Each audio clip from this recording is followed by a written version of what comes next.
Bonjour, je suis Véronique Valli et je vais vous parler du matériel adapté pour vos chiots. Bienvenue sur ma chaîne YouTube.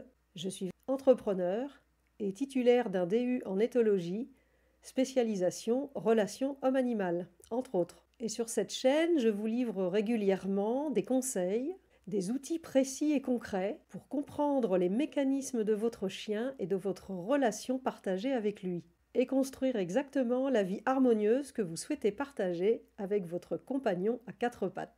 Bonjour, alors je voulais vous parler aujourd'hui du matériel pour chiots, parce que souvent quand je rencontre les clients pour la première fois et qu'ils viennent pour prendre des cours avec leurs chiots, ils ont du matériel qui n'est pas adapté, même si je leur ai dit de venir avec un harnais. Ils ont un harnais, mais souvent ils ont un harnais avec bande horizontale ici devant et un espèce de carcan là sur le dos et sur les épaules et qui entrave les épaules, et ce qu'on appelle, je crois, harnais en T ou harnais norvégien, et ça va pas du tout parce que ça gêne la locomotion du chiot. L'épaule du chien, quand il porte un harnais, doit être libre.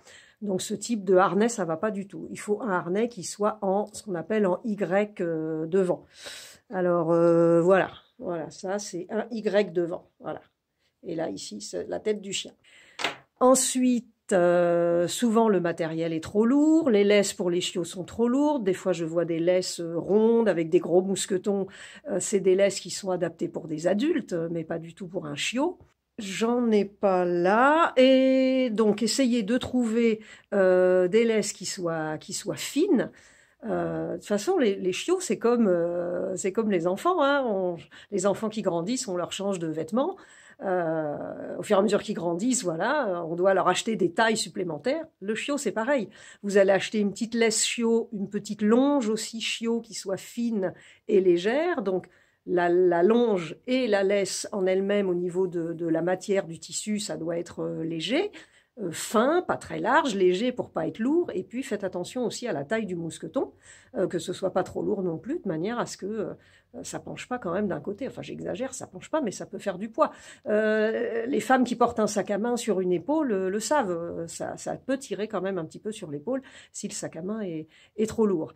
Et puis, ce que je vous déconseille, bien sûr, c'est la fameuse laisse à enrouleur. Alors ça, on oublie complètement la laisse à enrouleur, la laisse à poignée. D'ailleurs, j'ai fait une vidéo sur ma chaîne YouTube pour expliquer ça, pour expliquer pourquoi je déconseille ce type de matériel.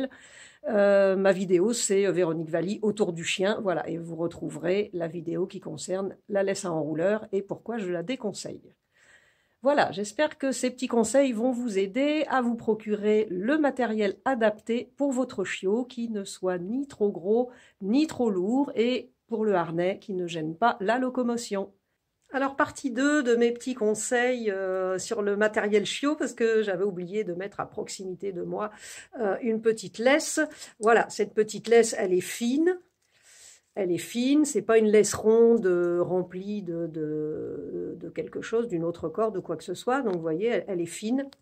C'est une laisse, ce qu'on appelle laisse 3 points, là, avec différents mousquetons et différents anneaux, pardon, et 2 mousquetons. Voilà. Malgré ça, c'est une laisse pour chiot. Elle est fine, elle est relativement fine et pas lourde. Là, vous pouvez pas vous rendre compte, mais quand je la montre à des clients, ils voient bien qu'elle est légère.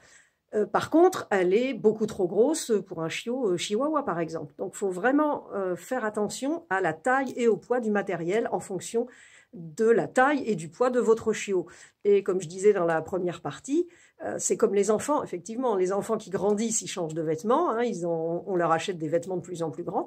Et pour le matériel des chiens, c'est pareil, hein, selon la race et la progression, l'évolution, la croissance, on va devoir changer peut-être 2 ou 3 fois de harnais, et puis peut-être aussi 2 ou 3 fois de laisse ou de longe. Voilà. À bientôt!